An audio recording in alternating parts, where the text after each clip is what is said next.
Hi friends, ഏവർക്കും രുചിക്കൂട്ടിലേക്ക് സ്വാഗതം. നമുക്കിന്ന് തലയിലെ താരൻ പോകാനും മുടി വളരുന്നതിനെക്കുറിച്ചും തലമുടി തൊഴിയാതിരിക്കാനുള്ള ഒരു ടിപ്സാണ് നോക്കാൻ പോണത്. ഇതിന് വേണ്ടിയിട്ട് ഞാൻ തലേ ദിവസം കഞ്ഞി വെച്ച കഞ്ഞിവെള്ളത്തിൽ നിന്ന് കുറച്ചെടുത്ത് വെച്ചിട്ട് അതിൽ കുറച്ച് ഉലുവ എടുത്ത് കോരാനിട്ടിട്ടുണ്ട്. എന്നിട്ട് പിറ്റേ ദിവസം രാവിലെയാണ് അത് ഞാൻ എടുക്കുന്നത്. അതിനെ ഇനി കുറച്ചെടുത്ത് ഒരു ഇടികല്ലിലിട്ട് നല്ലോണം ഒന്ന് ഇടിച്ചെടുക്കാം. ആ ഉലുവ മൊത്തം എടുത്ത് നമുക്കതിൻ്റെ അകത്തിട്ട് നന്നായിട്ടൊന്ന് ഇടിച്ചെടുക്കാം. ഇത് മിക്സിയിൽ വേണമെങ്കിലും നിങ്ങൾക്ക് ഒരു അടി അടിച്ചെടുക്കാവുന്നതേ ഉള്ളൂ. ഞാൻ ഇടികല്ലിലാണ് പെട്ടെന്ന് ചെയ്യാൻ വേണ്ടിയിട്ട് ചെയ്തത്. എല്ലാവർക്കും പരീക്ഷിച്ച് നോക്കാം. തലമുടി ഒരുപാട് കൊഴിയണവർക്ക് നല്ലൊരു ടിപ്സാണ് ഇത്. ആരും ഇത് നിസ്സാരമായിട്ട് കാണരുത്. നല്ലൊരു മരുന്നാണിത്. 2 ദിവസം അല്ലെങ്കിൽ 3 ദിവസം തേച്ച് കഴിയുമ്പോൾ തന്നെ നിങ്ങൾക്കതിൻ്റെ മാറ്റം അറിയാൻ പറ്റും.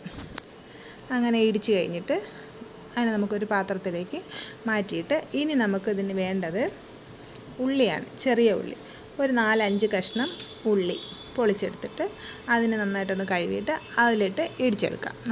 നന്നായിട്ടൊന്ന് ചതച്ചെടുക്കാം.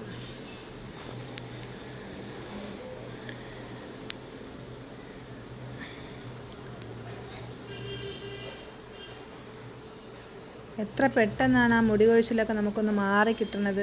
നമുക്ക് തന്നെ അത്ഭുതം തോന്നും. ഇത്ര പെട്ടെന്ന് ഇതിൻ്റെ റിസൾട്ട് അറിയാൻ പറ്റുന്നതുകൊണ്ട്.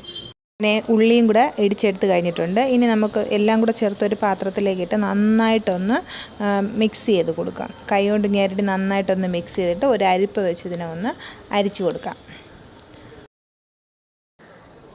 നമുക്കിത് ഏത് പ്രായക്കാർക്കും ചെയ്യാവുന്നതേ ഉള്ളൂ. കൊച്ചു കുട്ടികൾക്ക് നമുക്ക് ചെയ്തു കൊടുക്കാം. പക്ഷേ ഇത് അലർജി, തുമ്മൽ, ജലദോഷം അങ്ങനെയുള്ളവരൊന്നും ഇത് ചെയ്യരുത് കേട്ടോ. ഒടുക്കം ചെയ്ത് കഴിഞ്ഞാൽ നല്ല ജലദോഷവും നല്ല കഫവും കൂടെ കെട്ടിക്കളയും. ഒടുക്കം പിന്നെ എന്നെ പറഞ്ഞു കളയരുത്.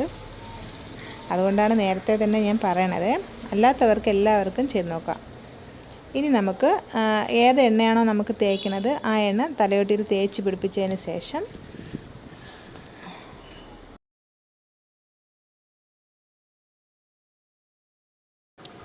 ആ ഉലുവയും കഞ്ഞിവെള്ളവും ഉള്ളിയും കൂടെ ചേർത്ത് വെച്ചിരിക്കുന്ന ആ പേക്കുണ്ടല്ലോ, അത് നമുക്ക് തലയോട്ടിയിൽ നന്നായിട്ടൊന്ന് തേച്ച് പിടിപ്പിക്കാം.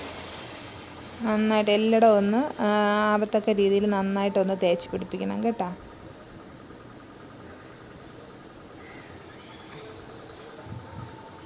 തല മൊത്തവും തേച്ച് കഴിഞ്ഞതിന് ശേഷം നമുക്ക് മുടിയിലോട്ടും തേച്ച് കൊടുക്കാം. ബാക്കിയിരിക്കുന്നത് മുടിയിലോട്ടും തേച്ച് കൊടുക്കാം.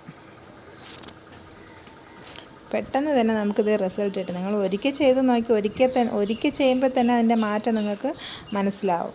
ബാക്കിയിരിക്കുന്നത് മുടി മൊത്തവും നമുക്ക് തേച്ച് കൊടുത്തതിന് ശേഷം ഒരു അരമണിക്കൂർ നമുക്ക് കഴിഞ്ഞതിന് ശേഷം നമുക്ക് തല ഒന്ന് വാഷ് ചെയ്ത് എടുക്കണം. നമുക്കിത് കുളിക്കുന്നതിന് മുമ്പ് അത് ചെയ്തെടുത്താൽ മതി. നമുക്ക് എല്ലാ ദിവസവും ചെയ്യണമെന്നൊന്നുമില്ല. ഒരാഴ്ചയിൽ ഒരു 2 ദിവസമോ അല്ലെങ്കിൽ 3 ദിവസമോ ചെയ്ത് കൊടുക്കാം.